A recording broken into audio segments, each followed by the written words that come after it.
ഒരു ക്ലൈമാക്സ് പരസ്യം കയറ്റിക്കോട്ടെ. എടുത്തിട്ടുണ്ടായിരുന്ന ട്രൂപ്പിൽ തന്നെ തന്നെ തുന തന്നെ തന്നെ തന്നെ തുന തന്നെ തന്നെ തുന തന്നെ തന്നാലെന്താ എന്നൊരൊറ്റ ചോദ്യം. നാട്ടുകാരൊക്കെ കൂടെ കൂവിയിട്ടേ ഈ തമാശയുടെ ബോഡി ടൗൺ ഹാളിൽ പൊതുദർശനത്തിന് വെക്കുന്നതായിരിക്കും. ഇവരെ കൂടുതൽ കണ്ടിട്ടില്ലാത്തോണ്ട് ഇവർക്ക് കണക്ഷൻ കിട്ടുന്നില്ല. നീ എന്നെ സമാധാനിപ്പിക്കുമ്പോ എനിക്ക് കൂടുതൽ ചീഞ്ഞു പോയതല്ല സങ്കടം, ഇവ സമാധാനിപ്പിക്കുമ്പോ എനിക്ക് അതിനേക്കാൾ സങ്കടം വരുമോ. സ്വിറ്റ്സർലൻഡില് റിസ്ക് ഉണ്ട്.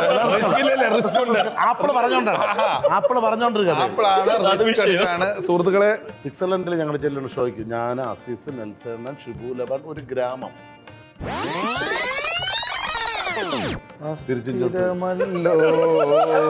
ഭുവനവുമതിലേ സമയത്ത് റിസപ്ഷനിലുള്ളോരാളുകൾ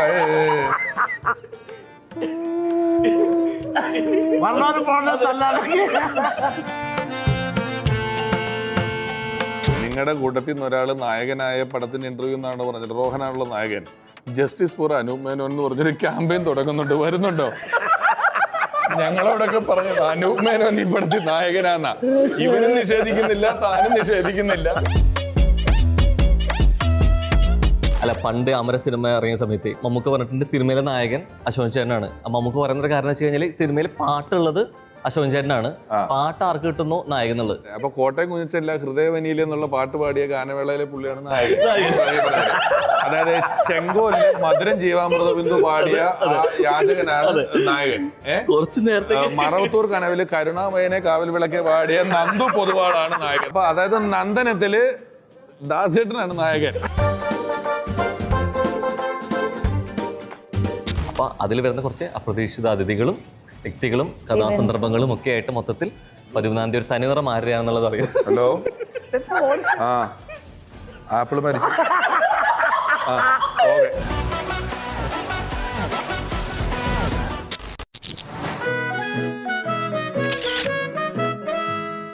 യൂഷ്വൽ പ്രൊമോട്ടിംഗ് ഇന്റർവ്യൂസ് പോലെ തന്നെ ചെറിയൊരു വ്യത്യാസമുണ്ട്. സാധാരണ ഇവിടെ ഇരിക്കുന്ന ആളുകളിൽ ഒരാളാണ് ഇന്നത്തെ ഈ സിനിമയിലെ നായകൻ. ആൻഡ് അതിന്റെ സന്തോഷത്തിലാണ് ഈ ഇന്റർവ്യൂ നടക്കുന്നത്. കൂട്ടത്തിൽ നിന്ന് ഒരാളെ നായകനായ സിനിമയിൽ വന്ന് ആദ്യമായിട്ട് എടുക്കാൻ കിട്ടുന്ന ഇന്റർവ്യൂയിലേക്ക് എല്ലാവരെയും സ്വാഗതം.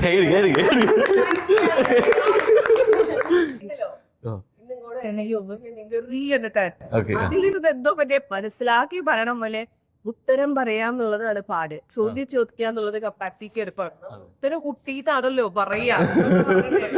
സാധാരണ ഇവിടെ ഇപ്പൊ ചോദിക്കത്തത് അവൾക്ക് ഉത്തരം പറയുമ്പോ നമുക്ക് അതിൽ തന്നെ ഉണ്ട് ഉത്തരം. ആ ചോദ്യത്തിൽ തന്നെ ചോദിക്കാൻ തന്നെയാണ് കുറച്ചുകൂടി എളുപ്പം. കാരണം ഈ ചോദ്യങ്ങൾ നമുക്ക് മുൻകൂട്ടിയിട്ടല്ലേ ഒരു പ്ലാനിങ് ഉണ്ടാവും. പിന്നെ ഈ ചോദ്യങ്ങളിൽ ഉത്തരത്തിൽ നിന്ന് എങ്ങനെ സബ് ക്വസ്റ്റ്യൻ ഉണ്ടാക്കുക എന്നുള്ളത് മാത്രമാണ് സ്പോണ്ടേനിയസ് ആയിട്ട് സംഭവിക്കുന്നത്. അപ്പം ഇത് കുറേ കൂടി എളുപ്പമാണ്. ചോദ്യങ്ങൾ ചോദിക്കാൻ തന്നെയാണ്, ഉത്തരങ്ങൾ പറയാൻ തന്നെയാണ്. കാരണം ആ ചോദ്യത്തിനുള്ള ഉത്തരമായോ എന്നുള്ള പ്രശ്നമുണ്ട്. ആ ഉത്തരത്തിൽ വേറെ എന്തെങ്കിലും പ്രശ്നങ്ങൾ, കാരണം അല്ല സമകാലമായിട്ടുള്ള വിഷയങ്ങളുമായി ബന്ധപ്പെട്ട് കിടക്കുമ്പോൾ പറയാൻ പാടുള്ളതാണോ ഇല്ലാത്തതാണോ ഒക്കെ പ്രശ്നങ്ങൾ വരും. പോകുന്നത് മറ്റേ ചോദ്യങ്ങൾ വരുമ്പോൾ ഉത്തരം പറയുന്നവർക്ക് പ്രശ്നമില്ല. പ്രശ്നം ആ പറഞ്ഞ ആളിലൂടെ പൊക്കോളും, ചോദിക്കുന്ന ആൾക്ക് വിഷയം വരില്ല. വരുന്ന ചോദ്യത്തിന് മാത്രം ഉത്തരം പറയാം. അതെ, കാരണം അല്ലെങ്കിൽ വഴിതിരിച്ചു വിടുക. നമ്മൾ മറ്റേ കവുങ്ങുന്തോട്ടത്തിൽ നിൽക്കണേ, വെള്ളം പൈപ്പിൽ നിന്ന് വരുന്നുണ്ട്, ആവശ്യമുള്ള മാത്രം ഇങ്ങോട്ട് എടുക്കും, ബാക്കിയുള്ള സൈഡിലേക്ക് വിടും. രമേശ് ചേട്ടാ, എന്ത് ചോദ്യത്തിനും ഈ ഉടനടി മറുപടി അതും കൃത്യമായി പറയുന്നത്. നിങ്ങളുടെ കൂട്ടത്തിൽ നിന്ന് ഒരാൾ നായകനായ പടത്തിന് ഇന്റർവ്യൂ എന്നാണ് പറഞ്ഞത്. റോഹനാണുള്ള നായകൻ. ജസ്റ്റിസ് ഫോർ അനൂപ് മേനോൻ എന്ന് പറഞ്ഞൊരു ക്യാമ്പയിൻ തുടങ്ങുന്നുണ്ട്. വരുന്നുണ്ടോ? ഞങ്ങളോടൊക്കെ പറഞ്ഞത് അനൂപ് മേനോൻ ഈ പടത്തിൽ നായകനാന്നാ. ഇവനും നിഷേധിക്കുന്നില്ല, താനും നിഷേധിക്കുന്നില്ല. ഇത് ഇപ്പോഴല്ലേ നിങ്ങളുടെയൊക്കെ തനിനിറം എനിക്ക് മനസ്സിലായത്. നോട്ടത്തിലുണ്ട്. ഞങ്ങളുടെ കൂട്ടത്തിൽ നിന്ന് ഒരാൾ നായകനായ പടം വരുന്നു, ഇവനും താങ്ക് യു പറയുന്നു. അത് ഞാനിത് തിരുത്തിയില്ലെങ്കിൽ അനൂപ് മേനോന്റെ നീതി, അനൂപ് മേനോൻ ഇതിന് നീതിക്ക് അർഹതയില്ലേ ഇവിടെ?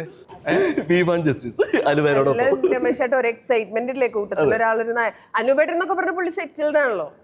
അവൻ പാവം തുടങ്ങണല്ലേ ഉള്ളൂ. അതിന് നമ്മളൊരു എന്താ പറയുക, മോട്ടിവേഷൻ എന്നുള്ളത് എന്തായിരുന്നു?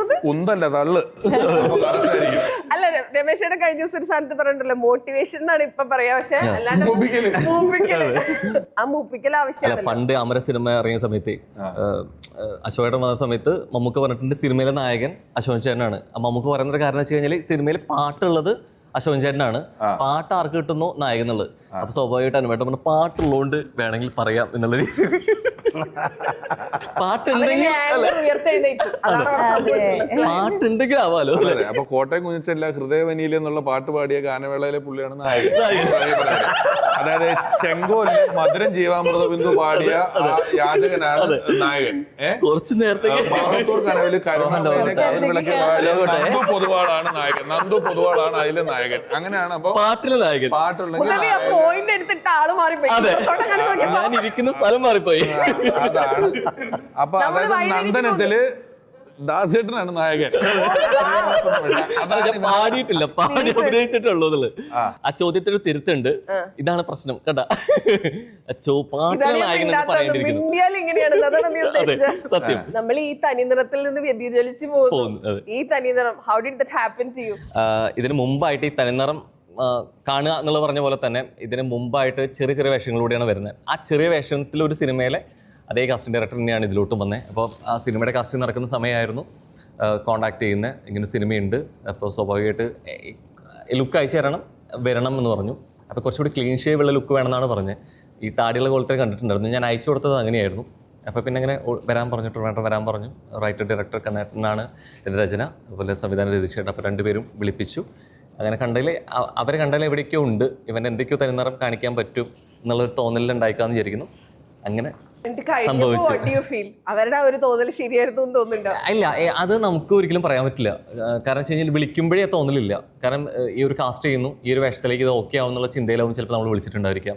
പക്ഷെ ഇവരുടെ എക്സ്പ്രഷൻ നമ്മൾ എത്തുന്നുണ്ടോ, മീറ്റ് ചെയ്യുന്നുണ്ടോ എന്നുള്ളത് നമുക്കറിയില്ല. അവരെ വാക്കാലേ ഉള്ളൂ. പക്ഷെ അവരുടെ സൈഡിൽ നിന്ന് അത് മാറ്റി ചെയ്യേണ്ടടുത്ത് അത് സംഭവിക്കുന്നുണ്ട്. പിന്നെ നേരത്തെ നമ്മളെ ഇതിനൊപ്പം കൂടെ കൂടുമ്പോൾ കിട്ടുന്ന സഹകരണങ്ങളും പ്രവർത്തനങ്ങളും അല്ലെങ്കിൽ പറച്ചിലുകളിലും ഒക്കെ അത് സംഭവിക്കുന്നുണ്ട്. അപ്പം അങ്ങനെ സിമെന്റ് ഇട്ടിട്ട് പെരുക്കിനിട്ട് കുഴപ്പമില്ലാത്ത പോയിട്ട് സംസാരിക്കണല്ലോ, നോർമലായിട്ട് പറയാൻ അറിയാമല്ലേ? വർക്കഹോളിക്ക. നേരത്തെ കാവുങ്ങിന്റെ ഇടയിൽ വെള്ളം തിരിച്ചു വിടുന്ന പറഞ്ഞു, സിമെന്റ് പരിക്കന് വിടുന്നത് പറഞ്ഞു. അങ്ങനെ എന്തൊക്കെയോ. അതായത് ബഹളാണ്. നമ്മൾ ഇരിക്കുന്നത് ഒരു യൂണിവേഴ്സിറ്റിയിലാണ് അല്ലെ. അപ്പൊ നമ്മൾ ഇരിക്കുന്ന സമയത്ത് നമ്മൾ പ്ലേ സ്കൂളിലാണെങ്കിൽ നമ്മൾ പിടിക്കാൻ നോക്കുന്ന പോലെ സൈഡിൽ കൂടെ അങ്ങോട്ട് പോയതാണ്. കയറ്റി വെച്ചാൽ മതി, തള്ളി അത് വേണ്ട. അപ്പൊ ആ മീറ്ററിൽ അങ്ങോട്ട് പൊക്കോട്ടെ എന്ന് വിചാരിച്ചു.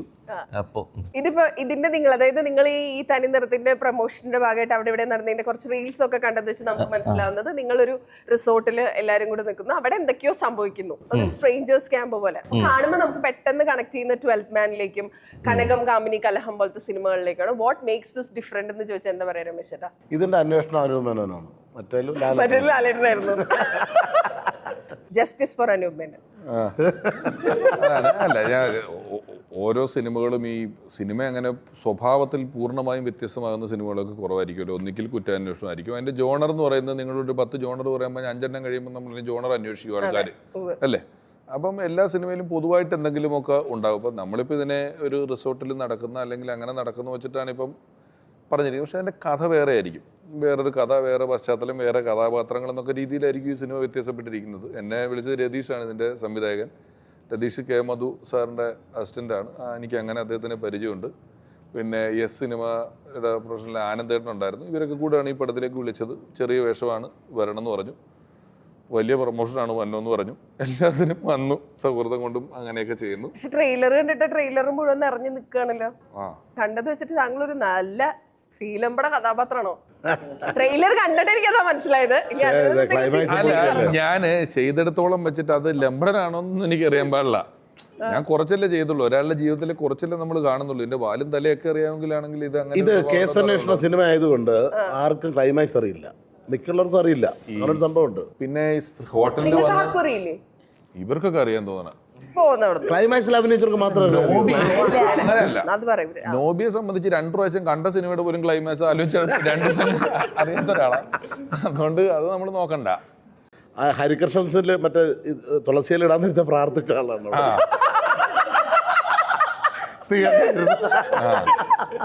ഒരേ ദിവസം 2 സിനിമ റിലീസ്, ഉങ്ങൾക്ക് കൺഫ്യൂഷൻ ഇല്ലയാ? ഇല്ല, അതുകൂടെ ചേർത്ത് വെക്കാം. ആദ്യം ഏത് പടം കാണും എന്നുള്ളത്. അല്ല, അന്ന് പിന്നെ എനിക്ക് ഷൂട്ടുണ്ട്. അന്ന് ഷൂട്ടുണ്ട് എനിക്ക് 13-ാം തീയതി. അപ്പൊ അന്ന് അടുത്ത തിയേറ്റർ ഏത് പടമാണ് അവിടെ പോയി കാണും. ഓക്കെ ഒരു അതിന്റെ മാനേജറുടെ അടുത്ത ആഴ്ച ഇറങ്ങുന്ന പടത്തിന്റെ പ്രൊമോഷൻ ഷൂട്ടിനെ പറ്റി ഇവൻ പറയുന്നത്. എല്ലാ ആഴ്ചയും ഇതിന് പടം ഉണ്ട്. സത്യട്ടോ എല്ലാ ആഴ്ചയും പടമുണ്ട്. ഏയ് അതൊക്കെ അടുത്തൊരു വീക്ക്ലി സ്റ്റാർ. ഭാഗ്യമല്ലേ ഒരു സിനിമയിൽ അവസരം കിട്ടുന്നതാണ് ഏറ്റവും വലിയൊരു ഭാഗ്യം. അതെ ട്രൂ. അതേപോലെ ഇപ്പോൾ 2 സിനിമ ഒരുമിച്ച് റിലീസാണ്. അപ്പം നമ്മളെ കുഴപ്പമില്ല. അത് ആ മറ്റേ പടം ഷൂട്ട് കഴിഞ്ഞിട്ട് കുറേ നാളായി. അപ്പം റിലീസ് ഡേറ്റ് വന്നപ്പോൾ രണ്ടും ഒരുമിച്ച് വന്നു. ഒരുമിച്ചായിരുന്നേ ഉള്ളൂ. അതെ അതെ. ഇതിൽ മാനേജറാണെന്ന് മനസ്സിലായി അല്ലെ? റിസോർട്ട് മാനേജറാണ്. ബാക്കി എന്തെങ്കിലും പറയാൻ പറ്റുന്നത്? സംഭവം എന്ന് പറഞ്ഞു കഴിഞ്ഞാൽ ഈ ഒരു പടം അനൂപട്ടൻ്റെ കൂടെ ഞാൻ 3-4 പടം ഒരുമിച്ച് അഭിനയിച്ചു. അപ്പോൾ ഇതിൻ്റെ ഡയറക്ടറും റൈറ്റേഴ്സ് എല്ലാം പുതിയ ആൾക്കാരാണ്. അവർ വലിയ പ്രതീക്ഷയിൽ ഉള്ളൊരു സിനിമയാണ്. അപ്പോൾ ആ ഒരു സിനിമയിലൊരു ഭാഗം പറ്റിയ വലിയൊരു ഭാഗ്യം. എൻ്റെ ഇടയ്ക്ക് വേറൊരു സംഭവം നടന്നാണ് അറിയാമോ? അത് ഇല്ല, എനിക്കറിയത്തില്ല. നീ എന്ത് സംഭവം പറയണത് അത് നമ്മുടെ ലൊക്കേഷനിൽ നടന്ന കഥയാണ്. അതായത് കുറേ പുതിയ ആൾക്കാരുണ്ടായിരുന്നു അഭിനയിക്കാനായിട്ട്. അപ്പം നമ്മുടെ പ്രൊഡ്യൂസർക്ക് വർക്ക്ഷോപ്പ് ഒക്കെ ഉണ്ട്, കുറേ 5-6 വർക്ക്ഷോപ്പ് ഉണ്ട്. അപ്പോൾ പുള്ളിയുടെ കൂട്ടുകാരുണ്ടായിരുന്നു അവിടെ ലൊക്കേഷനിലുണ്ടായിരുന്നു, പ്രൊഡ്യൂസറുടെ കൂട്ടുകാർ. അപ്പം അവിടെ ഡയറക്ടർ അപ്പം കുറേ ഇത് വന്ന് പുതിയതായിട്ട് വന്ന കുറച്ച് പേർക്ക് തെറ്റൊക്കെ ചെയ്തെന്ന് പറഞ്ഞ് അന്നേ പറഞ്ഞല്ലേ ഒരു വർക്ക്ഷോപ്പ് ഇട്ടിരുന്നെങ്കിൽ നമുക്ക് പിള്ളേർക്ക് ഒരു ആഴ്ചത്തെ വർക്ക്ഷോപ്പ് ഇട്ടിരുന്നെങ്കിൽ പറയത്തുണ്ട് അവിടെ 5 വർക്ക്ഷോപ്പ്. പുള്ളിയുടെ കൂട്ടുകാരെ പറഞ്ഞിട്ട് 5 വർക്ക്ഷോപ്പ് ഉണ്ടായിരുന്നല്ലോ, നമുക്ക് എടുത്തോളാം 2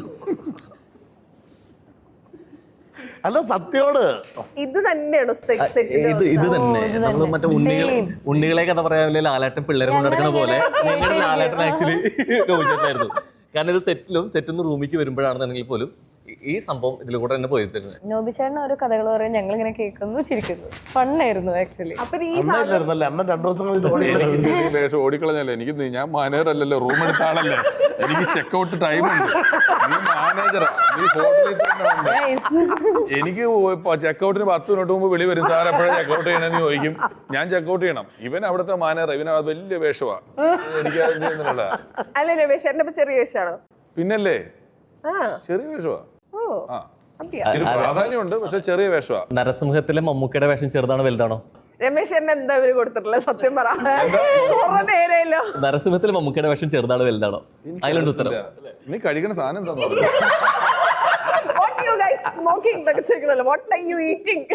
അത് ഇന്നസെന്റ് ആയിരുന്നു എനിക്ക് കണ്ടപ്പോൾ പറയണേ. ഇന്നസെന്റ് എനിക്ക് ഇപ്പൊ കഴിക്കണ എന്താന്ന് ചോദിച്ചപ്പോൾ പറഞ്ഞാണ്. ഇന്നസെന്റ് ഈ പുതിയ കാലത്തെ കുറച്ച് പിള്ളേര് ഒരു പടം പിടിച്ചു.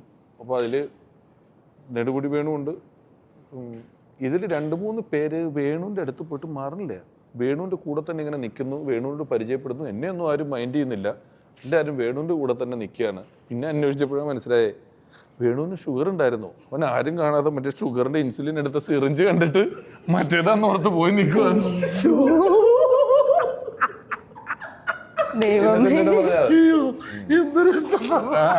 ഇൻസുലിൻ എടുക്കുന്ന കണ്ടിട്ട് ഇതാന്ന് ഓർത്ത് വന്നത് കൂട്ടത്തിൽ കൂട്ടിട്ട് പോണില്ലെന്ന്.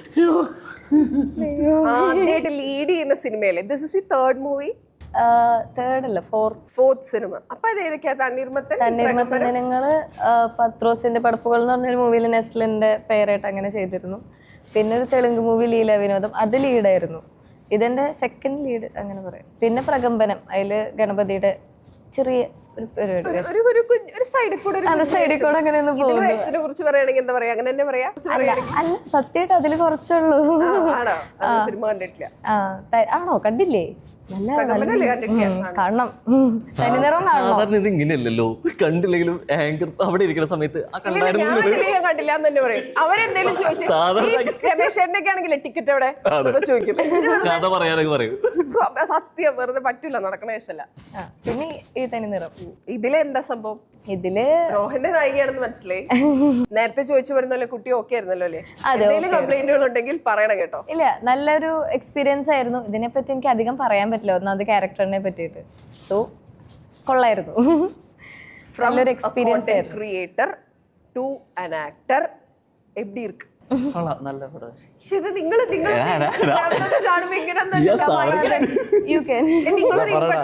അവന് മറ്റേ ഏതൊരു സിനിമയിൽ ഇന്നസെന്റ് ഒത്തിപ്പിടിക്കൂലേ, മറ്റേ ഇത് വിളിച്ചു പറയില്ലേ അദ്ദേഹത്തില്, ലാലേട്ടന്റെ ഒരു പടത്തില് ഇന്നസെന്റ് രസതന്ത്രത്തില് കുന്നിന്റെ മേലെ പോയി പറയും.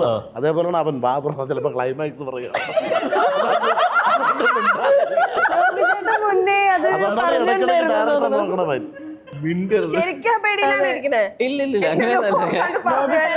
എന്ത് പറഞ്ഞാലും അവിടെ നിന്ന് എന്ത് കിട്ടുമെന്ന് എനിക്കറിയണം, അതുകൊണ്ട് ഞാൻ മിണ്ടാതിരിക്കുന്നു. പറയാൻ പറ്റുന്ന നോബി ചേട്ടാ പ്ലീസാ.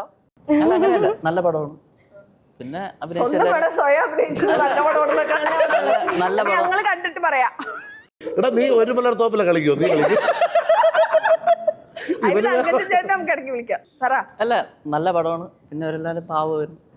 നല്ല മീൻസ് ഭയങ്കര ഒരു നമ്മള് ഒരു ഫ്രണ്ട്സ് ടീമിൽ ഈ പറഞ്ഞ പോലെ ഒരു റിസോർട്ടിലോട്ട് എത്തുന്നു. പിന്നെ അവിടെ നടക്കുന്ന കുറച്ച് സംഭവങ്ങൾ, പിന്നെ എല്ലാം കൊണ്ട് ഓവറോൾ അടിപൊളിയായിരുന്നു. ഞങ്ങൾ ആദ്യം ഷൂട്ടിന് വന്ന ഒരു 2-3 ദിവസം ഞങ്ങളൊന്ന് മിങ്കിളാവാൻ കുറച്ച് ടൈം എടുത്ത് ശോകമായിരുന്നു. പിന്നെ അങ്ങോട്ട് ഈ പുലിവാൽ കല്യാണ സിനിമ അങ്ങനെയല്ല, ഞങ്ങള് സമയത്തു ഷൂട്ട് എന്ന് വെച്ചാൽ ഞങ്ങള് ഒരു 2-3 ദിവസത്തേക്ക് ഞങ്ങൾക്ക് ഭയങ്കര ശോകമായിരുന്നു. പിന്നെ ഒരു 3 ദിവസം 4 ദിവസം കഴിഞ്ഞപ്പോഴാണ് ഈ പുലിവാൽ കല്യാണത്തിനകത്ത് സലീമേട്ടനും ഹനീഫിക്കയും വരുമ്പോൾ അതിനുശേഷം പടം മാറുന്ന ഒരു റൂട്ടുണ്ട്. അതാണ് ഇവർ രണ്ടുപേരും കൂടെ വന്നപ്പം പിന്നെ സെറ്റിൽ ഫുള്ള് ഞങ്ങള് ഷോട്ട് കഴിയാൻ നോക്കിയിരിക്കും. അകത്ത് വന്നിട്ട് നോബിച്ചേട്ടൻ്റെ കഥ കേൾക്കാനും വേണ്ടിയിട്ട്. നോബിച്ചേട്ടൻ കുറെ സെറ്റിലുള്ള കുറെ കോമഡി കഥകളൊക്കെ പറയും. ഞങ്ങൾ ഇങ്ങനെ കുറെ കഥയൊക്കെ നമ്മൾ സ്കൂളിൽ പോയിട്ട് വൈകിട്ട് ചുമ്മാ നോബിക്ക് പറഞ്ഞപ്പോ എന്റെ പേര് പറഞ്ഞിട്ട് എനിക്ക് സങ്കടമായാലോ എന്ന് പറഞ്ഞ് പറഞ്ഞു. ഇവരുമായിട്ട് എനിക്ക് രാത്രി മാത്രമേ ഉള്ളൂ സീൻ. രാത്രി ഇരുട്ടത്തല്ലേ, ലൈറ്റ് വെച്ചെടുത്ത് മാത്രമല്ലേ ആളെ കാണുള്ളൂ. ഇവരൊക്കെ ഇരുട്ടത്ത് കസേരയിട്ട് ഇരിക്കും. അങ്ങനെയൊക്കെ തീർന്നു പോയതാ. പിന്നെ ഒരു പാട്ടിലും ഉണ്ട് ഞാൻ, അത്രേ ഉള്ളൂ. നോബിയാണ് മാനേജർ. ആരും മുറിയെടുത്താലും നോബി അവിടെ ഉണ്ട്. മറ്റേ ഡിസ്കോ പാട്ട് പോലത്തെ പാട്ട്, ആ പാട്ടാണ്. ഓക്കെ. ഇപ്പൊ ഈ റോഹൻ പറഞ്ഞൊരു സാധനം ഉണ്ടല്ലോ, അതായത് നമ്മൾ ഇരിക്കുന്നത് പബ്ലിക് പ്ലാറ്റ്ഫോമിലാണെന്നും നമ്മൾ പറയുന്ന കാര്യങ്ങൾ ഇതിലേക്ക് പോവുകയാണ്, ഇത്രയും ആൾക്കാരുടെ ഇടയിലേക്ക് പോവുകയാണെന്നുള്ളൊരു കോൺഷ്യസ് സാധനം. രമേശേട്ടൻ്റെ അടുത്ത് ഈ പറഞ്ഞ പോലെ എല്ലാവരും ചോദ്യങ്ങൾ ചോദിക്കും, കഥകൾ ചോദിക്കുകയും ചെയ്യുമല്ലോ. എല്ലാം പറയുമ്പോൾ ആ ഒരു കോൺഷ്യസ് സാധനം ഉണ്ടോ, ഒരു ടെൻഷൻ ഉണ്ടാവോ? അത് മനസ്സിൽ വെച്ചിട്ടാണോ സംസാരിക്കുക? ആണ്, ഭൂരിപക്ഷമാണ്. നിങ്ങൾ ഈ പറയുന്ന പോലെയല്ലോ, നമ്മൾ എല്ലാ TV പരിപാടി എല്ലാം കൂടി ഒരു മാസം കുറെ മണിക്കൂർ കണ്ടന്റ് പുറത്തേക്ക് പോകണില്ലേ. ഇതിൽ ഏതെങ്കിലും ഒരു വാക്കിന്റെ ഇടയിൽ നിന്ന് ഒരു അർത്ഥമോ രണ്ടെണ്ണോ പിരിഞ്ഞ് കിട്ടിയാൽ മതിയല്ലോ നമ്മളെ എല്ലാവരും കൂടി ചീത്ത വിളിക്കാൻ. അതുകൊണ്ട് തലയിലിട്ട് നല്ലോണം എഡിറ്റ് ചെയ്യുന്നുണ്ട്. പിന്നെ അങ്ങനെ അല്ലാതെ വിളിക്കുന്ന ചീത്ത വിളികൾ നമുക്ക് ചീത്ത അകാരണമായി കാര്യം അറിയാതെ വിളിക്കുന്നതേ ഉള്ളൂ. അല്ലാണ്ട് പറഞ്ഞതിനെ അതേ അർത്ഥത്തിൽ മനസ്സിലാക്കി ചീത്ത വിളി കേൾക്കാതിരിക്കാനുള്ള ഒരു എഡിറ്റിംഗ് പ്രോസസ്സ് തലയിലും നടക്കുന്നുണ്ട്. പണ്ട പോലത്തെ പോലെ അല്ല, വളരെ ആലോചിച്ചൊക്കെ തന്നെ പറയുന്നുള്ളൂ. ഈ പറഞ്ഞ പോയിന്റ് നോബിച്ചേട്ടനും ഉണ്ടാവുമല്ലോ, കാരണം സാധനം പറഞ്ഞിട്ട് ഇപ്പൊ ആലോചിക്കുന്നു എന്ത് ചെയ്യുന്നു, അതെല്ലാം ഭയപ്പെടുത്തി ചെയ്യുന്നത്. ഇല്ല, ഈ പഴയ കഥകളൊക്കെ പറയുമ്പോഴേ നമ്മള് അന്ന് ഉണ്ടായ സാധനങ്ങളൊന്നും ചിലപ്പോ ഇപ്പൊ പറയാൻ പറ്റില്ല. അതിൽ പൊളിറ്റിക്കൽ കറക്റ്റ്നസ് ഒക്കെ വരുമല്ലോ, ആ പേടി വരില്ലേ? തീർച്ചയായിട്ടും. അയ്യോ ഞാൻ എല്ലാം ആലോചന കൊണ്ടേ പറയുള്ളൂ. എന്നാലും അറിയാതൊരു സൈഡിൽ കിടഞ്ഞ് വീഴും. അതാണ് എൻ്റെ ഏറ്റവും വലിയ കുഴപ്പം. അതാണ് അണ്ണ എന്നെ ഭയപ്പെടുത്തി. പക്ഷെ പറയുമ്പോ കോൺഷ്യസ് അല്ലായിരുന്നു, പക്ഷെ ഇപ്പൊ അത് ആലോചിച്ചുകൊണ്ടാണ് ഇല്ല, നമ്മളെല്ലാം നേരിടണമല്ലോ. എല്ലാം ഇതിപ്പം നിങ്ങൾ എത്ര സൂക്ഷിച്ചാലും ഒരു ദിവസം നിങ്ങൾ പുറത്തിറങ്ങി ക്യാമറ അഭിമുഖീകരിക്കുന്നുണ്ടോ എന്തെങ്കിലും ഒരു പ്രശ്നം പെടും. ഇതിനകത്ത് അങ്ങനെ ഗുണവും ദോഷവും ഒന്നുമില്ല. ചെറിയ ദോഷവും വലിയ ദോഷവും ഉള്ളൂ. അതിൽ നിന്ന് ഏത് തിരഞ്ഞെടുക്കുക എന്നുള്ളത് മാത്രമേ നമുക്ക് ഓപ്ഷൻ ഉള്ളൂ. വേറെ ഒന്നും നടക്കുകയില്ല. ഉദാഹരണമാണ്, നമ്മൾ നടന്നു പോകുമ്പോൾ നമ്മൾ വേറെ ആരോടോ മിണ്ടിയോ കേട്ടോ ഒക്കെ ചിലപ്പം മറ്റെന്തോ ഒരു കാരണം നടന്നു പോകുമ്പം ചിലപ്പോൾ ഒരു ചെറിയ കുട്ടി വന്ന് കൈ കാണിക്കും. നമ്മൾ ഷേക്കാൻ്റെ കണ്ടില്ലെന്ന് വെച്ചു ഇത് മാത്രം മുറിച്ചെടുത്തിട്ട് കുട്ടിയെ നമ്മൾ ഇനി അത് വേണ്ട. നമ്മൾ വെറുതെ ഇരുന്നിട്ട്, ഞാനിപ്പോൾ ഒരിടത്ത് പറഞ്ഞു, നമ്മൾ വെറുതെ ഇരുന്നിട്ട് വെള്ളം കുടിച്ച് ഇതെടുത്തിട്ട് സാധാരണക്കാരനെ പോലെ വെള്ളം കുടിക്കുന്ന പിഷാരിയെ കണ്ടോ? തീർന്നില്ലേ? അതിന്റെ താഴെ മുഴുവൻ. പിന്നെ ഞങ്ങളൊക്കെ പഞ്ചായത്ത് ഗ്രൗണ്ടിൽ ഒരു ഗ്രൗണ്ട് ഓടിയിട്ടാണ് വെള്ളം കുടിക്കുന്നത്. എന്നെ വെള്ളം കുടിപ്പിക്കാൻ പഞ്ചായത്ത് പ്രസിഡന്റ് വരുമോ എന്നൊക്കെ ചോദിച്ച് നമ്മൾ വെറുതെ ഇത് എന്ത് ചെയ്യാൻ പറ്റുമോ? അത് നമുക്ക് നിങ്ങൾ പുറത്തിറങ്ങിയോ എന്തെങ്കിലും കേട്ടേ പറ്റുള്ളൂ. അതിന് രക്ഷപ്പെടാൻ നമുക്ക് കേട്ടിരിക്കും. ഈ സോഷ്യൽ മീഡിയ എങ്ങനെ ഹാൻഡിൽ ചെയ്യുക? കാരണം എന്തായാലും നമ്മളൊരു പബ്ലിക് പ്ലാറ്റ്ഫോമിൽ ആക്റ്റീവ് ആണല്ലോ, എങ്ങനെ ഹാൻഡിൽ ചെയ്യുക? ഇതെന്തോ അതങ്ങനെ ഹാൻഡിൽ ചെയ്യാനൊന്നും പറ്റില്ല. ഇത് വരുമ്പോ പിന്നെ ആരെങ്കിലും വീണ്ടും കമന്റിട്ടാ വീണ്ടും വരും. ഇത് ഹാൻഡിൽ ചെയ്യാൻ നോക്കിയാ അപകട. അതെ അതെ, ഇത് ചില സാധനങ്ങൾ വർക്ക് ചെയ്യുന്നുണ്ടെങ്കിൽ തൊടാതിരിക്കാന്ന് പറയല്ലേ, അത് ആവശ്യമില്ലാണ്ട് കറക്റ്റ് ചെയ്യാൻ നോക്കാൻ പോയ വലിയ പ്രശ്നമാണ്. എപ്പോഴെങ്കിലും അത് ഏക്കോ? അതായത് ഈ സോഷ്യൽ മീഡിയയിൽ നടക്കുന്ന ഈ ഒരു ക്യാമ്പയിൻ അല്ലെങ്കിൽ ഒരു ഹെയ്റ്റ് ക്യാമ്പയിൻ പോലെ, അല്ലെങ്കിൽ ഈ പറഞ്ഞ പോലെ നമ്മൾ വൈറലായി എയറിൽ നിൽക്കുന്ന സമയത്ത് അത് ഏക്കോ? ഞാൻ അത്ര ക്രൂരമായ ഒരു ആക്രമണത്തിന് ഇതുവരെ ആയിട്ടില്ല സത്യത്തിൽ. ഇത്രയൊക്കെ പറഞ്ഞാൽ നമ്മൾ പറഞ്ഞ ഈ എയറിലാവുന്നതും വൈറലാവുന്നതും രണ്ടും രണ്ടാണ്. ആൾക്കാർ ഇതിനെ പൊതുവെ ഏകീകരിച്ച് പറയുന്നുണ്ടെങ്കിൽ ഇത് രണ്ടാണ്. അപ്പോൾ ഞാൻ അത്ര കണ്ട് അതായിട്ടില്ല. പക്ഷേ അത് നിങ്ങൾ വിചാരിക്കുന്ന പോലെ അല്ല, അതിന് വലിയ പാടുണ്ട് അതിനകത്ത്. അത് ശീലമില്ലാത്ത ആളുകൾ, ഇപ്പം നമ്മൾ ഈ അടുത്ത കാലത്ത് ഉണ്ടായ ചില ആത്മഹത്യകൾ ഉൾപ്പെടെയുള്ള പല കാര്യങ്ങളും ഉണ്ടാകുന്നത് ഇതിൻ്റെ ഒരു ആക്രമണ സ്വഭാവം വളരെ വലുതാണ്. സോഷ്യൽ ഹ്യൂമിലിയേഷൻ എന്ന് പറഞ്ഞാൽ എല്ലാവർക്കും താങ്ങാൻ പറ്റില്ല. അത് ശീലമില്ലാത്തവന് കിട്ടിയാൽ നല്ല പാടായിരിക്കും. പിന്നെ ചിലർക്ക് കിട്ടുമ്പോഴൊരു കാര്യം, ചില ആളുകൾ വളരെ പ്രിവിലേജ്ഡ് ആയ ആളുകൾക്ക് ഇത് കിട്ടുമ്പോൾ, ഇതൊക്കെ കിട്ടുമ്പോഴും ഇവൻ പ്രിവിലേജ്ഡ് ആണെന്നുള്ള ബോധ്യമുണ്ട്. അതും കൂടി ഇല്ലാണ്ട് ഇത് കിട്ടുന്നവരുണ്ടല്ലോ. ഒരാൾ ഒറ്റയടിക്ക് ഞാൻ പറയുന്ന സ്ഥലമല്ല, ഒരു വലിയൊരാൾ, ഒരു ഒരു ഒരു ഒരു പ്രധാനമന്ത്രി, മുഖ്യമന്ത്രി, ഇവരൊരു പ്രിവിലേജ് ഇരുന്നത് കേൾക്കുമ്പോൾ ശരിയാണ്, ഈ സ്ഥാനത്തിന് അർഹിച്ചതാണ്. ഇതൊന്നും ഇല്ലാത്തൊരു സാധാരണക്കാരന് പെട്ടെന്ന് അന്തരീക്ഷത്തിൽ പോകേണ്ടി വന്നാൽ താങ്ങാൻ വലിയ പാടാണ്. അത് എളുപ്പമല്ല. അതിനെ തരണം ചെയ്ത അയാൾ മുന്നോട്ട് വരണമെങ്കിൽ ദിവസങ്ങൾ എടുക്കും. ഈ ചോദ്യം ആദർശിന് ഭയങ്കര ഇതായിട്ടുള്ളതാണ്. കാരണം നമ്മൾ കോണ്ടന്റ് ഇട്ടുകൊണ്ടിരിക്കുന്നു, പലതും ഭയങ്കര ഹിറ്റ് ആവും, പക്ഷെ ചിലപ്പോൾ നമ്മുടെ കയ്യിൽ നിന്ന് പോവും.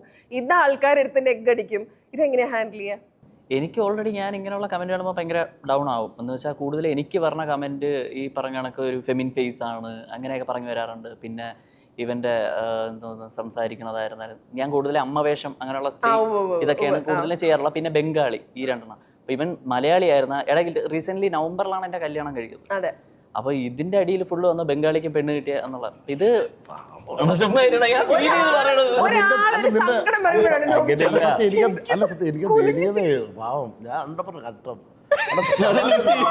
ചിരി വന്ന് കഴിഞ്ഞിട്ട് ഇടയ്ക്കൊരു അല്ല പാവം ബംഗാളി, അവൻ പറഞ്ഞ അവസ്ഥ ബംഗാളിക്ക് പെണ്ണ് കിട്ടിയത് കണ്ടോ? അല്ല സീരിയസ് ആയിട്ട് എനിക്ക് അങ്ങനെയാണ് കമന്റ് വന്നത്, ബംഗാളിക്ക് പെണ്ണ് കിട്ടിയെന്ന് പറഞ്ഞിട്ട്.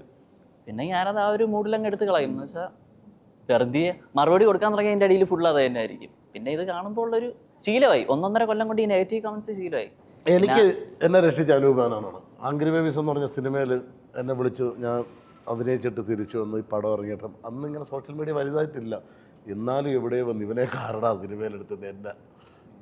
എനിക്കിത് ആദ്യം എരിഞ്ഞിട്ട് കാര്യം കിട്ടി, ഇരുന്ന് പ്രതീക്ഷിച്ച ഒരു സിനിമയും കിട്ടി. ഞാൻ അങ്ങനെ അനൂപണ്ണനെ വിളിച്ചു, അണ്ണാ ഇതേപോലെ പറഞ്ഞ കുഴപ്പമുണ്ടായിരുന്നു അണ്ണാ ഞാൻ ചെയ്ത ഇതുപോലെ ഞാൻ ടെൻഷനായി. അപ്പോൾ അണ്ണനാണ് പറഞ്ഞ ശ്രദ്ധിക്കപ്പെട്ട് തുടങ്ങുമ്പോഴാണ് നെഗറ്റീവ് കമൻറ്റുകൾ പറഞ്ഞത്. അത് എൻ്റെ മൈൻഡ് ചെയ്യായിരുന്നു. അത് അത്രേ നിന്നെ ശ്രദ്ധിക്കപ്പെട്ടാ എന്നാലും അല്ല തമാശയല്ല, നമ്മളത് നോക്കാതിരുന്നാൽ മതി. എന്നാലും ഞാൻ മറ്റതാണ് പറയുകയും ചെയ്തു.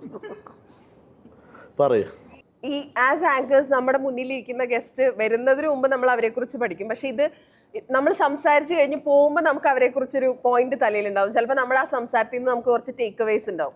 രമേശ് ചേട്ടൻ ഒരുപാട് അങ്ങനത്തെ ഈ വെറ്ററൻസ് ആയിട്ടുള്ള ആളുകളുമായിരുന്നു സംസാരിക്കുകയും അവരെ ഇന്റർവ്യൂ ചെയ്യുകയൊക്കെ ചെയ്തിട്ടുണ്ടല്ലോ. അതിൽ നിന്ന് ഈ ടേക്ക് അവേ, അതായത് ഫോർ എ ലൈഫ് ടൈം എന്ന് പറയണത് പോലെ തലയിലേക്ക് എടുത്തിട്ടുള്ള കുറച്ച് കാര്യങ്ങളുണ്ടല്ലോ, അത് ആരായിരിക്കും? ഞാനങ്ങനെ നമ്മൾ അത്രയും വെറ്ററൻ ഒന്നുമില്ല. നമുക്ക് ടേക്ക് അവേ പല ചെറിയ ആൾക്കാരിൽ നിന്നും കിട്ടും, വലിയ ആൾക്കാരിൽ നിന്നൊക്കെ കിട്ടും. ഓർക്കാനാ പാട്, കേട്ട് തള്ളരുത്. ഇതിനകത്ത് ഇപ്പോൾ പറഞ്ഞതിനകത്തൊരു ഇനമുണ്ട്, അതൊരു സാധനമാണ്. ഒന്നുകിൽ എഴുതി സൂക്ഷിക്കണം, അല്ലെങ്കിൽ പറഞ്ഞ് സൂക്ഷിക്കണം. അങ്ങനെ ചെയ്ത് കഴിയുമ്പം ഇത് വേറൊരു സ്ഥലത്ത് നമ്മൾ മിണ്ടുമ്പോൾ നമ്മുടെ തലേന്ന് അത് പെറുക്കിയെടുത്ത് കൃത്യമായിട്ട് വേണം. ഇപ്പോൾ യൂട്യൂബിൽ നിന്ന് ടൈപ്പ് ചെയ്ത് തുടങ്ങുമ്പോൾ തന്നെ മുകളിൽ ആ ഓപ്ഷനുകളെല്ലാം വരുമല്ല. അതുപോലെ തലേന്ന് എടുക്കാൻ പറ്റുന്ന സ്ഥലം പ്രാക്ടീസ് ചെയ്താൽ ഭയങ്കര എളുപ്പം. അല്ലെങ്കിൽ പലതും കഴിഞ്ഞിറങ്ങിയിട്ട് ഈ ഒരു കാര്യം പറയാനുണ്ടായിരുന്നു വിട്ടുപോയി ഇങ്ങനെ വരും. അത് വലിയ അപകടമാണ്. ഞാൻ എടുത്ത് പറഞ്ഞു, നമ്മൾ വഴക്കിടുമ്പോഴൊക്കെ ഉണ്ടത് അയ്യോ ആ പോയിന്റ് നല്ലൊരു പോയിന്റ് ആയിരുന്നു, അവന്റെ ഉഗ്രം പോയിന്റ്, ഇത് ഈ സാധനം. അപ്പൊ അത് കറക്റ്റ് തിരിച്ചെടുക്കണമെങ്കിൽ അതിനൊരു എക്സ്പീരിയൻസ് ഉണ്ടെങ്കിൽ നമുക്ക് ഞാൻ റേഡിയോയിൽ വർക്ക് ചെയ്തിട്ടുണ്ട് ആർജയായിട്ട്. ഞാനപ്പം രമേശന്റെ പല സ്ഥലങ്ങളിലും രമേശന്റെ ടോക്കുകളുണ്ട്. ഇപ്പൊ ലാസ്റ്റ് നമ്മള് ആങ്കേഴ്സിന്റെ യൂണിയൻ അന്ന് അസോസിയേഷന്റെ അന്ന് അവിടെ വന്ന് രമേശായിട്ട് സംസാരിക്കുമ്പോഴൊക്കെ ഞാൻ മനസ്സിൽ വിചാരിച്ചിട്ടുള്ള ഒരു കാര്യം, how does he do that എന്നുള്ളതാണ്. അതായത് ഞാനിപ്പോൾ റേഡിയോയിൽ വർത്താനം പറഞ്ഞുകൊണ്ടിരിക്കുകയാണല്ലോ നമ്മൾ. അങ്ങനെയുള്ള ഞാനും ആങ്കറായിട്ട് വന്നിരിക്കുമ്പോൾ എനിക്ക് ഭയങ്കരമായിട്ട് വെള്ളി വീഴും, ചിലപ്പോൾ വാക്കുകൾ കിട്ടാതെ പോവും, നമ്മൾ കംപ്ലീറ്റ്ലി ബ്ലാങ്ക് ആയി പോകുന്ന അവസ്ഥയൊക്കെ ഉണ്ടാവും. പക്ഷെ രമേശന്റെ ഞാൻ അങ്ങനെ കണ്ടിട്ടേ ഇല്ല. അതായത് ലൈവ് സാധനങ്ങളായിക്കോട്ടെ, അല്ലെങ്കിൽ നമ്മൾ റെക്കോർഡഡ് ആയിട്ട് റീലുകളായിട്ട് കാണുന്നതിലൊന്നും രമേശന്റെ ഒരു തപ്പും തടയിലും എങ്ങും കണ്ടിട്ടില്ല. How do you do that? ഇത് അതൊന്ന് എക്സ്പീരിയൻസ് നമ്മൾ നിരന്തരമായിട്ട് ചെയ്തത്. മറ്റൊന്ന് ഞാനിത് ഓരോരുത്തർ പറഞ്ഞിട്ടുണ്ട്. അതായത് ഒന്ന് നമ്മൾ മൂളൽ ഒഴിവാക്കുകയാണെങ്കിൽ നമ്മൾ വായടച്ചാൽ മതി. നമ്മൾ വർത്തമാനം പറയും. ഞാൻ ആദ്യം അവിടെ പോയിട്ട് ഇങ്ങനെ വരുമല്ലേ, നിങ്ങൾ ചോദ്യം കഴിഞ്ഞാൽ അപ്പം തന്നെ വായടച്ചേക്കുക. പിന്നെ അടുത്ത ചോദ്യം വരുമ്പോൾ വാ തുറന്നാൽ മതി. പിന്നെ സൈമൾട്ടേനിയസ് ഇവന് ഉത്തരം പറയുമ്പോൾ നമുക്ക് ചോദ്യങ്ങൾ ആലോചിക്കാനുള്ള സമയം കിട്ടും. ബ്ലാങ്കായി പോകില്ല. എന്തെങ്കിലും വിഷയങ്ങൾ നമുക്ക് അതുമായി ബന്ധപ്പെട്ടത് അറിയാൻ പറ്റും. നമ്മുടെ കൈ കുറച്ച് സാധനം വേണം. അത് അല്ലാതെ വരുമ്പോൾ എന്ത് പറയും, ആങ്കറിങ് എല്ലാവർക്കും ചെയ്യുന്ന പണിയാകുമ്പോൾ പറ്റും. നിങ്ങൾ എങ്ങനെയാണ് സ്കിൽഡ് ആങ്കർ ആവുന്നത്? ഇതെല്ലാം എന്തായിരുന്നു എക്സ്പീരിയൻസ് എന്ന് ചോദിച്ചുകൊണ്ടിരുന്ന എളുപ്പത്തിൽ പണി കഴിയും. പക്ഷേ നിങ്ങളിൽ എത്രയോ പേര് ഒരു കാലത്ത് പെട്ടെന്ന് ഫോൺ വിളിച്ച് പാട്ട് വെച്ച് കൊടുക്കുന്ന ചാനലുകൾ വന്നു. കോമഡി ക്ലിപ്സും പാട്ടും വെച്ച് കൊടുക്കുന്ന ഫോൺ ഇൻ പ്രോഗ്രാമുകളുടെ എത്രയോ ആങ്കേഴ്സ് വന്നു. അവർ കാലം നിന്നില്ല. ഡിജിറ്റൽ സ്പേസ് വന്നപ്പോഴും ആങ്കേഴ്സ് ഡെയിലി വരുന്നുണ്ട്. എത്ര പേരാണ് അതിൽ രസമാകുന്നത്? അത് പിന്നെ നിങ്ങൾ എങ്ങനെ അതിൽ സ്കിൽഡാണ്, എന്തുമാത്രം നല്ല ചോദ്യങ്ങളാണ് നിങ്ങൾ ചോദിക്കുന്നത്. നിങ്ങളുടെ ചോദ്യം നന്നായി കഴിയുമ്പം നിങ്ങൾക്ക് ഓപ്പോസിറ്റ് വന്നിരിക്കുന്നവനെ കിട്ടാൻ ഭയങ്കര എളുപ്പമാവും. അവൻ ചൂസ് ചെയ്യാൻ തുടങ്ങും. മൊത്തം ഇന്ന് എത്ര 10 എണ്ണം ഉണ്ട്, ഓക്കെ ഇതും ഞാൻ ഇരിക്കാം, വേറെ ഞാൻ ഇരിക്കൂല എന്നും പറഞ്ഞു വന്നവൻ ചൂസ് ചെയ്യാൻ തുടങ്ങും. അതിനകത്ത് നമ്മൾ വിടണമെങ്കിൽ കുറച്ച് സ്കിൽഡായിട്ട് ചെയ്യണം എന്നുള്ളതേ ഉള്ളൂ. ഇത് ഡസ് വായന ഹെൽപ്പ് യു? കാരണം രമേശായിട്ട് സംസാരിക്കുമ്പോൾ നമ്മൾ പല സ്ഥലങ്ങളിൽ നിന്നുള്ള കോട്ടുകൾ അങ്ങനത്തെ സാധനങ്ങൾ കോട്ട് ചെയ്ത് പറയുന്നത് കേൾക്കാം. ഡസ് വായന ഹെൽപ്പ് യു? ഉറപ്പായിട്ടും ചെയ്യും. ഇല്ലേ? അങ്ങനെ ഇപ്പൊ ഞാൻ ചോദിക്കുകയാണെങ്കിൽ, അതായത് ടു ബിഗിൻ വിത്ത് എന്ന് പറഞ്ഞൊരു 2-3 ബുക്ക് മസ്റ്റായിട്ട് വായിച്ചിരിക്കണം എന്നൊക്കെ പറയണെങ്കിൽ ഏതാ പറയാ? ഞാൻ വായിച്ചുകൊണ്ടിരിക്കുന്നത് ഇപ്പം റോബർട്ട് ഗ്രീൻ എന്ന് പറയുന്ന എഴുത്തുകാരൻ്റെ ഹ്യൂമൻ നേച്ചർ എന്ന് പറയുന്ന ഒരു ബുക്കാണ് നിലവിൽ ഇപ്പോൾ വായിക്കുന്നത്. അങ്ങനെ മസ്റ്റ് റീഡ് എന്ന് പറഞ്ഞാൽ എനിക്ക് പറയാൻ, ഞാൻ നോൺ ഫിക്ഷനാണ് കൂടുതലും വായിക്കുന്നത്. ഇംഗ്ലീഷ് ബുക്ക് വായിക്കുമ്പോൾ എനിക്ക് സ്ട്രെയിൻ കൂടുതലാണ്. മലയാളം മീഡിയത്തിൽ പഠിച്ചുകൊണ്ട് ഇടയ്ക്കിടയ്ക്ക് ചില വാക്കുകൾ ഗൂഗിൾ ചെയ്ത് അർത്ഥമൊക്കെ നോക്കിയൊക്കെ വായിക്കാനായിട്ടുള്ളതേ ഉള്ളൂ. ഈ വാക്യഘടന മാറുന്നതിനകത്ത് സഹായിക്കും.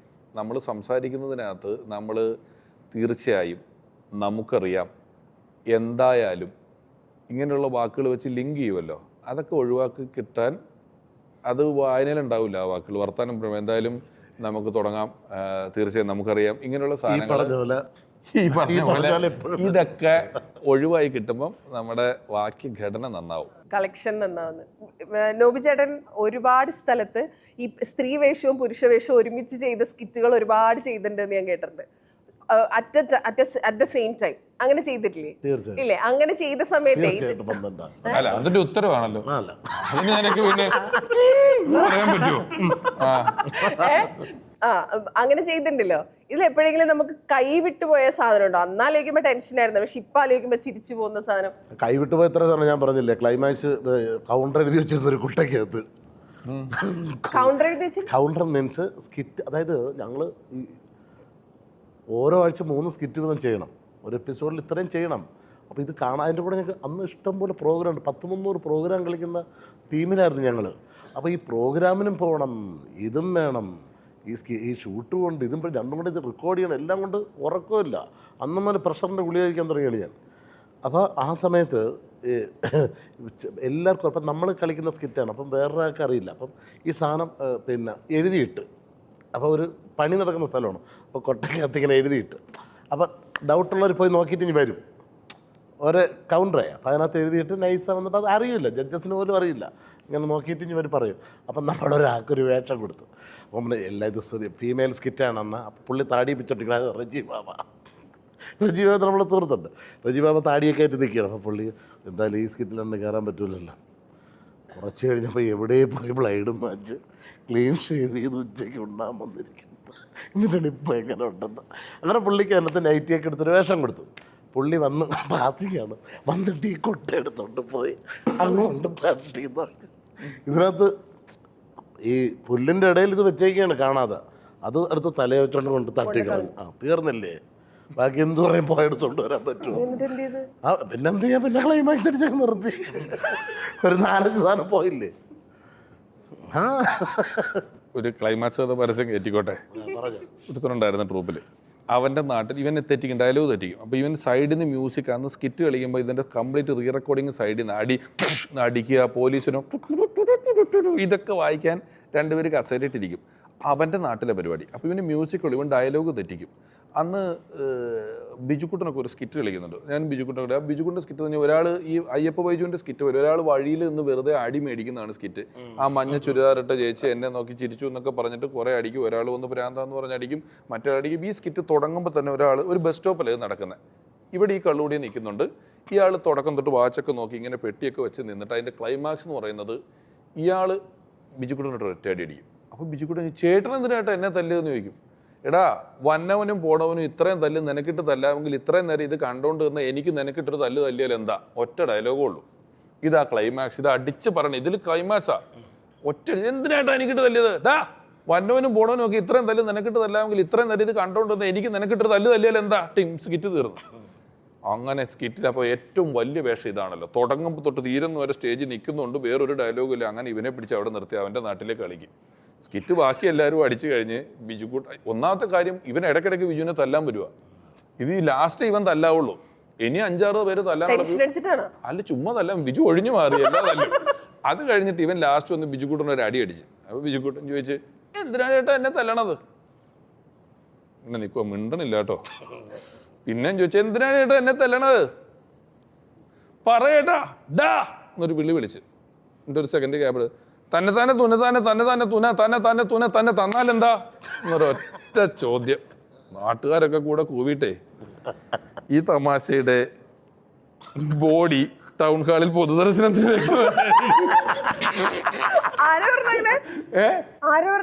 ഈ തമാശ ചീറ്റി പോയതിന്റെ ബോഡി ടൗൺ ഹാളിൽ വെക്കുന്നുണ്ട്, കാണാൻ മന്നോന്ന്. അല്ലല്ല അച്ഛാ, ആ തമാശ അത് എന്തെന്നറിയുമോ, ഇവരെ കൂടുതൽ കണ്ടിട്ടില്ലാത്തോണ്ട് ഇവർക്ക് കണക്ഷൻ കിട്ടുന്നില്ല. നീ എന്നെ സമാധാനിപ്പിക്കുമ്പോ എനിക്ക് പോയതല്ല സങ്കടം, ഇവ സമാധാനിപ്പിക്കുമ്പോ എനിക്ക് അതിനേക്കാൾ സങ്കടം. അല്ലണ്ണ, ഇതെന്നറിയുമോ, ഈ സ്കിറ്റ് ഞാൻ കളിച്ചിട്ടുണ്ട്, അതുകൊണ്ട് നമുക്കറിയാൻ പറ്റും. ഈ നെൽസൺ കുടിയനായിട്ട് വന്നു, നമ്മളൊരു സഭ സുഹൃത്ത്. അപ്പൊ അവന്റെ മഞ്ജുനാഥ് കൊട്ടി എന്നാണ് പേര്. ഒരെണ്ണം ചീഞ്ഞിരിക്കുവാണ്. അപ്പൊ മഞ്ജുനാഥൻ പിടിച്ച പരിപാടി നെൽസന്റെ കുടിയെ വെളിയിൽ നിന്ന് അറുമ്പാതിച്ച് വരികയാണ്. അപ്പം ഭാര്യയായിട്ട് മഞ്ജുനാഥ് പറഞ്ഞു, അത് ഞാൻ ചെയ്തോളാം. അപ്പം മറ്റേ ആൾ പറഞ്ഞു, അവൻ്റെ നാടല്ലെങ്കിൽ അവൻ ചെയ്യട്ടെ, നിനക്കറിയാമല്ലോ. അങ്ങനെ റിഹേഴ്സലൊക്കെ ചെയ്ത് ഇങ്ങനെ നിന്ന് സ്റ്റേജിൽ നിൽക്കണം, നൈറ്റിയൊക്കെ ഇട്ട് മീശയെടുത്ത് കേട്ടാ ബ്ലൈഡ് മാച്ച് മീശയൊക്കെ എടുത്ത് വിഗ്ഗൊക്കെ വെച്ച് ഇങ്ങനെ നിൽക്കുന്നു. അപ്പം നെൽസണ്ണം വെളിയിൽ നിന്ന് കുടിയനായിട്ട് ഇങ്ങനെ അറുമ്പാതിച്ച് വന്ന് അത് കഴിഞ്ഞ പുള്ളിയുടെ ഡയലോഗാണ്, ഇവ ജനം കണ്ടിങ്ങനെ നോക്കി നിൽക്കുകയാണ്. അപ്പം നെൽസൺ 24 മണിക്കൂറും കൂടി, ഇതാണ് ഡയലോഗ്. ഇവൻ പറയുന്നില്ല, ഇവൻ പറഞ്ഞാലേ നെൽസണ്ണിന് മറുപടി പറയാൻ പറ്റൂ. അപ്പം നെൽസണ്ണം ഒന്നും മിണ്ടില്ല. നീ എന്തിനു മിണ്ടാത്ത? അപ്പം പറയണേ, എനിക്ക് കുടിയന്മാരോട് സംസാരിക്കാൻ താല്പര്യം. എന്ത് ചെയ്യാ? ഒന്നും ചെയ്യാനില്ല. പിന്നെ പുള്ളി സ്റ്റേജിൽ കയറി വന്നിട്ട് പുള്ളി ഇതായിട്ട് കൈ നിട്ട് കൊടുത്ത് കളിച്ച് എക്സ്പീരിയൻസ് ഉള്ളതുകൊണ്ട് എനിക്ക് കുടിയന്മാരോട് സംസാരിക്കാൻ താല്പര്യം ആണ്. അപ്പൊ ഇങ്ങനെയുള്ള കുറെ അനുഭവങ്ങളുണ്ടോ? ഇത് പൊതുദർശനത്തിൽ വെക്കണം. ഇത് അറിയിക്കേണ്ടവരെ അറിയിച്ചു. അതെ, ഞാൻ പറയുന്നത് ഇത് അറിയിക്കേണ്ടവരെ അറിയിച്ചോളൂ. പക്ഷെ ആയിട്ടില്ല. എന്റെ വിറ്റ് അങ്ങനെയല്ല. തന്നെ തുന്നത്താനെ കഴിഞ്ഞിട്ട് ഇവിടെ ഒരു ശ്മശാന മൂകത ഉണ്ടായിരുന്നു. ഇവിടെ ഒരു ശ്മശാന മൂകത. അതായത് എന്താ ഇപ്പൊ നടന്നത്? ഈ വിറ്റിന്റെ ആവശ്യം എന്തിരിക്കുന്നു? ഇതിന്റെ വല്ല കാര്യം ഉണ്ടോ? ഇത് ഇവന്റെ ഈ കഥയുടെ എന്ത് പ്രസക്തി തുടങ്ങി ഒരുപാട് പെട്ടെന്ന് അണ്ണ എന്നെ മാത്രം നോക്കിയിട്ട് പണം വിചാരിച്ചത് ഇത് അമ്മയുടെ മീറ്റിംഗ്, മായുടെ മീറ്റിംഗ്, അതിന്റെ ഇടയ്ക്കുള്ള ചെറിയ ചർച്ചാ വിഷയമായിരുന്നു. ഇവരെന്തായാലും മിണ്ടട്ടെ. ഇനി നമ്മൾ ഞാൻ പറഞ്ഞതറിയോ, നമ്മളിപ്പോ ജൈവവളമായി, ഇനി ഇവര് രാസവളം ജീവിയുടെ സൗണ്ട് ഇട്ട് സെറ്റ് ആക്കണം.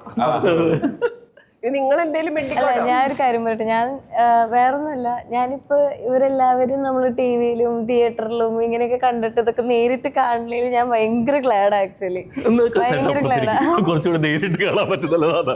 വേണ്ട റോഹ, അത് നോക്കി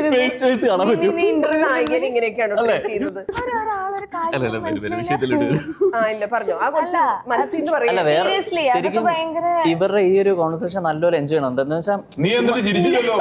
ഞാനിവിടെ മരിച്ചു വീണപ്പോ അപ്പൊ ചെയ്യുന്നത് ഇപ്പൊ കോൺവെർസേഷൻ എൻജോയ് ചെയ്യുന്നുണ്ട്. എന്റെ തന്നെ തുന്നത്താലെ ഇവിടെ വന്ന് വീണപ്പോ ഒരക്ഷരം മിണ്ടാതെ ഇരുന്നവൻ ഇപ്പൊ ഭയങ്കര എൻജോയ് ചെയ്യുന്നുണ്ടെന്ന് ഇത് വേണ്ടത്. ഇതൊക്കെയാണ് എനിക്ക് സഹിക്കാത്തത്. ഒരാളും മരിച്ചത് പറഞ്ഞ് കൃത്യസമയത്ത് കൊണ്ടുവന്നപ്പോ രക്ഷപ്പെട്ടതും എന്തൊക്കെയാണ് നടക്കണത്? ഈ അനൂപേട്ടനെ കുറിച്ച് തക്കാളി ആപ്പിൾ അല്ലാണ്ട് വേറെ എന്തെങ്കിലും പറയോ? അത് അനൂപയാണ് ഇറങ്ങിയത്. അത് ആക്ച്വലി പറഞ്ഞൊരു കാര്യം, അനുവേടനെ കുറിച്ച് പറഞ്ഞപ്പോൾ എങ്ങനെയാണ് ചോദിച്ചപ്പോൾ പറഞ്ഞൊരു കാര്യമായിരുന്നു. അത് ആപ്പിൾ പോലെയാണ്. അതായത് സിനിമയിൽ അഭിനയിക്കുന്നത് അതിന് മുമ്പ് കാണുമ്പോൾ അങ്ങനെയാണ്. നമ്മൾ എപ്പോഴും ആപ്പിൾ കാണുന്നതായിരിക്കും. ഫ്രൂട്ട്സിൽ ആദ്യം നോട്ടം കിട്ടുന്നതും കുറച്ച് പ്രയോറിറ്റി കിട്ടുന്നതും ഫ്രിഡ്ജിൽ കൊണ്ട് സൂക്ഷിക്കുന്നതും എന്നാൽ ഇതിലത്തെ കോണ്ടന്റ് എല്ലാം ഭയങ്കര കിടലിനായിരിക്കും. അതാണ് ഉദ്ദേശിക്കുന്നത് അല്ലേ? ഒരു അതാണ് ഉദ്ദേശിക്കുന്നത്. ഉള്ളിൽ ഞാൻ ഉദ്ദേശിച്ചതാ, ഒരു ആപ്പിൾ കഴിച്ച ഡോക്ടറെ കാണാന്ന് പറയുന്നതായിരിക്കും. അതിൻ്റെ അടങ്ങിയിരിക്കുന്നത് ഘടകങ്ങൾ നല്ലതായിരിക്കും എന്നുള്ള അർത്ഥത്തിലാണ്. പക്ഷെ അനൂപേട്ടൻ നേരിട്ട് കണ്ട സമയത്ത് വീഡിയോ ചോദിച്ച ചോദ്യം, അനൂപേട്ടൻ ആപ്പിൾ പോലെ ഇരിക്കണമെന്ന് റോഹൻ പറഞ്ഞല്ലോ എന്നുള്ള രീതിയിലേക്ക് അതിനെ മാറ്റി എന്നുള്ളതാണ്. അപ്പോൾ ഞാൻ ഉദ്ദേശിച്ച സംഭവം അങ്ങനെയാണ്. അത് അനുപേട്ടനോട് തന്നെ ഞാൻ. പക്ഷേ ഞങ്ങളുടെ ഒന്നും ചെറുപ്പത്തിൽ ഇല്ലാത്ത ഒരു പച്ച കളർ ആപ്പിൾ ഇപ്പൊ ഇറങ്ങിയിട്ടുണ്ട്. ഇരുമ്പുളിയുടെ ടേസ്റ്റാ. ഇത് ആപ്പിൾ തന്നെ ആണോ എന്നൊരു ഗവേഷണം നടത്താനുണ്ട്. ഈ ഇടയായിട്ട് ഏത് ഹോട്ടലിൽ മുറി എടുത്താൽ ഈ പച്ച ആപ്പിളാ വെച്ചേക്കണം. നമ്മൾ തിന്നുമില്ല പുളിച്ചിട്ടേ. മൂന്ന് നാല് മുറി എടുത്ത് പോലെ ഇരിക്കും. സ്വിറ്റ്സർലൻഡില് ചെന്നിറങ്ങി ആപ്പിൾ പറഞ്ഞോണ്ടിരിക്കുകയാണ്. സുഹൃത്തുക്കളെ മധുരമുള്ളതുണ്ട് ഏതാ മധുരം ചെറിയ പുളി അങ്ങനെയൊക്കെ ഒന്നുമില്ല, ഞാനൊക്കെ തിന്നിട്ടുണ്ടോ? നെറ്റ് ഇങ്ങനെ ഇങ്ങനെ സൂചി നൂല് ഓർക്കണമല്ലോ പോവാ. ആ എക്സ്പ്രഷൻ വരും. ഗ്രീൻ ആപ്പിൾ കൗണ്ടിന് നല്ലതാണെന്ന് പറയും. പനിയൊക്കെ വരുമ്പോ ഗ്രീൻ ആപ്പിൾ. സ്വിറ്റ്സർലൻഡിന്റെ കഥ പറഞ്ഞുതരാം. സ്വിറ്റ്സർലൻഡിൽ ഞങ്ങൾ ചെല്ലുന്ന ഷോയ്ക്ക് ഞാൻ, അസീസ്, നെൽസൺ, ഷിബു ലബാൻ, ഒരു ഗ്രാമം ചെന്ന് ഇറങ്ങിയപ്പം അവിടെ റിസപ്ഷനിൽ ചെല്ലുമ്പോൾ ആപ്പിൾ വെച്ചിട്ടുണ്ട്. ചോക്ലേറ്റിന് പകരം ആപ്പിളാണ് വെച്ചേക്കുന്നത്. നല്ല കിടിലം ആപ്പിൾ. എന്നിട്ട് നമ്മൾ റൂമിലോട്ട് ഇറങ്ങി ലിഫ്റ്റ് ഇറങ്ങി ചെല്ലുമ്പോൾ അവിടെയും വെച്ചിട്ടുണ്ട് ആപ്പിൾ. അപ്പം ഞങ്ങൾ ഇത് ഞാൻ കണ്ടിട്ടുണ്ട്. ഇത് ഞാൻ ആദ്യം കൊട്ടക്കകത്ത് ഇതിനകത്ത് ആപ്പിളല്ല, ഇത് ഇങ്ങനെ ഇതിനകത്ത് കുറേ ആപ്പിൾ വെച്ചിട്ടുണ്ട്. ഈ അവിടെ വരുന്ന ആരും ഇത് എടുക്കാറില്ല. ഞങ്ങൾ പാസ്പോർട്ടൊക്കെ കൊടുത്തിട്ട് ആൾക്ക് 2 വെച്ചെടുത്ത് നല്ല ആപ്പിളല്ല വെച്ചിട്ട് കടിയൊക്കെ കടിച്ചിങ്ങനെ നിൽക്കുകയാണ്. പിന്നെ എല്ലാം എടുത്ത് അത് കഴിഞ്ഞ് റൂമിൽ പോയി. റൂമിൽ ലിഫ്റ്റിൽ ചെന്നപ്പോൾ വീണ്ടും ആപ്പിൾ എടുത്ത് ഇങ്ങനെ ഇട്ടിട്ടുണ്ടെന്ന് ഇത് കൊണ്ടുപോയി റൂമിൽ ഇരുന്നു. പിന്നെ റൂമിൽ ഇരുന്ന് കലാപരിപാടികൾ തുടങ്ങിയപ്പം വീണ്ടും 2 ആപ്പിൾ എടുത്ത് കടിച്ചിട്ട് പകുതിയോടെ വെച്ചേക്കുന്നു. ഇതെല്ലാ ദിവസവും അവർ വെക്കുന്നതാണ്. പിന്നെ ഞങ്ങൾ പറഞ്ഞവരെ റിസപ്ഷനും ആപ്പിൾ കണ്ടിട്ടില്ല, അവിടെയും വെച്ചിട്ടില്ല. ഞങ്ങളെ ഫ്ലോറിലും വെച്ചിട്ടില്ല, റിസപ്ഷൻ ബാക്കി എവിടെയൊക്കെ വെച്ചിട്ടുണ്ട്. കാര്യം ഇത് ഷോയ്ക്ക് വെച്ചേക്കുന്ന ആരും എടുക്കുന്നില്ല. ഞങ്ങൾ 2 വെച്ച് രാവിലെ കാപ്പി കുടിക്കാൻ പോകുമ്പോൾ ഒരു ആപ്പിൾ എടുത്തുകൊണ്ട് വരും. തിരിച്ചും എന്തറിയുമോ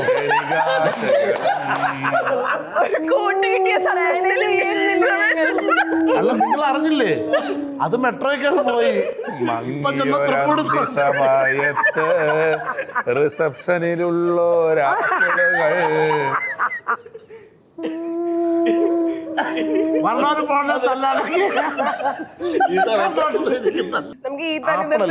നല്ല അത് ആരോഗ്യ ഗുണമുള്ള രമേശ് അത് പറയണ വരെ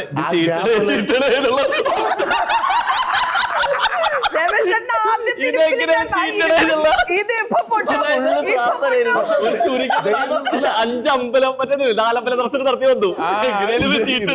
ദൈവം തന്നതാണ്. ഞാൻ ഇത് ആദ്യം പറഞ്ഞപ്പോ പുള്ളി പറഞ്ഞു വേണ്ട.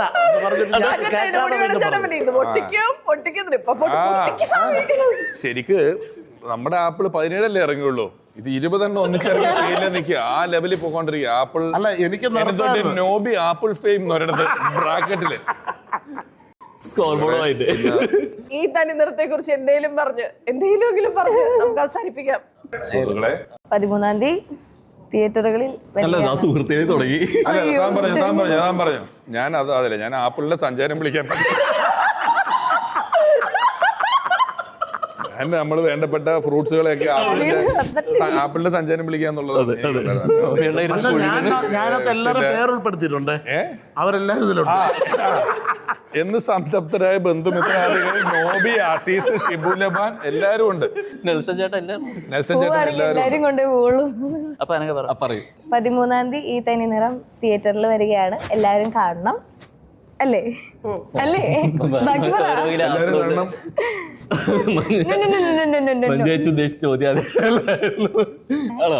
എന്താന്ന് എന്തേലും കൂടി പറഞ്ഞിട്ട് അവസാനിപ്പിക്കാൻ കുറിച്ച് എന്തെങ്കിലും പറയാം. ഇവര് പറയൂ. ഇനി നീ പറഞ്ഞാൽ മതി. അല്ലെ, ഇപ്പോ നമ്മള് ട്രെയിലറിലൊക്കെ കണ്ട പോലെ തന്നെ ഒരു ക്യാമ്പായിട്ട് ബന്ധപ്പെട്ടാണ്. നമുക്ക് എപ്പോഴെങ്കിലും ഒക്കെ ഒരു ക്യാമ്പായിട്ട് ബന്ധമുണ്ടാവും. സ്കൂളിലോ അല്ലെ കോളേജിലോ അല്ലെങ്കിൽ NSSന്റെ ആയിട്ട് ബന്ധപ്പെട്ടിട്ടോ. ഇതും കഴിഞ്ഞിട്ട് ഇപ്പോൾ കുറെ കൂട്ടങ്ങൾ നടക്കുന്നുണ്ട് സ്ട്രേഞ്ചേഴ്സ് ക്യാമ്പ് എന്നുള്ള രീതിയിലേക്ക്. അപ്പോൾ ഒരാളുടെ ലൈഫിൽ എപ്പോഴെങ്കിലും ഇത് കണക്റ്റഡ് ആണ്. അപ്പം അങ്ങനെ ഒരു ക്യാമ്പിലെത്തുന്ന കുറച്ച് സ്ട്രേഞ്ചേഴ്സ്, അതുമായി ബന്ധപ്പെട്ട് കിടക്കുന്ന കുറച്ച് സംഭവ വികാസങ്ങൾ, ഇൻവെസ്റ്റിഗേഷൻ ത്രില്ലർ ആണെന്നുള്ളത്, സിനിമയുടെ പ്രമേയം എന്താണെന്നുള്ളത് ഓൾറെഡി മനസ്സിലായിട്ടുണ്ടാവും. അപ്പോൾ അതിൽ വരുന്ന കുറച്ച് അപ്രതീക്ഷിത അതിഥികളും വ്യക്തികളും കഥാസന്ദർഭങ്ങളും ഒക്കെ ആയിട്ട് മൊത്തത്തിൽ 13-ാം തീയതി ഒരു തനിനിറം ആരുടെയാണെന്നുള്ളത് അറിയാം. ഹലോ, ആപ്പിൾ മരിച്ചു. അപ്പൊ ശരി, പോവാ.